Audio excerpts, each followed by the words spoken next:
যেখানে টপিক দিয়েছে যে শিক্ষার মান উন্নয়ন। আমার মনে হয় যে খালি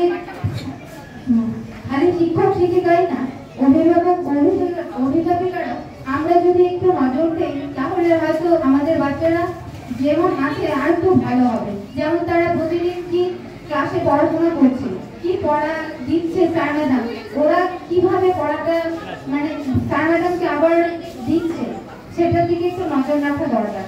যেমন ওরা যারা পারছে তাদের গুড দিচ্ছে, ভেরি গুড দিচ্ছে, ঠিক আছে, কিন্তু যারা পারছে না কি করছে, মানে এটা আমার কেউ অপরাধ নেবেন না যে মানে একটা মানে গোল দিয়ে দিচ্ছে, তাহলে যে বাচ্চাটা পারছে তার ভালো লাগছে, কিন্তু যে পারছে না তার একটু খারাপ লাগছে।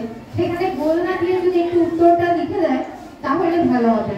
আর আমার মনে হয় যে মানে ছাত্রদের যারা ভালো ভালো ঠিক আছে, যারা ভালো না তাদেরও একটু সুযোগ দেওয়া দরকার সব ব্যাপারে। যেমন ধরো আমরা যেমন ভাবে পড়াশোনা করছি, আমাদের সবাইকে ডাকতো যে বোর্ডে আজকে একদিন তুমি আসলো, একদিন মানে সবাইকে একজন করে ডাকতো, বা পড়াটাও সবাইকে সেভাবে ধরেন আজকে এই এক বেঞ্চ হতো, কালকে এক বেঞ্চ হতো, ওরকম করলে কি বাচ্চাদের মানে আগ্রহটাও থাকবে, ভয়ও থাকবে, ভালোবাসাও থাকবে, মানে যে আমাকে পড়াটা করতে হবে, না হলে আমার এটা পানিশমেন্ট হবে।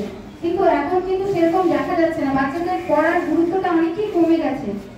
তো আমার মনে হয় আমরা যেভাবে বড় হয়েছি যে মানে স্টুডেন্ট আর টিচারের সম্পর্ক ভালোবাসাও থাকবে, আবার একটু ভয়ও থাকবে, তাহলে কি দুটার মেলবন্ধনে আমার মনে হয় শিক্ষার মান অনেকটাই উন্নত হবে।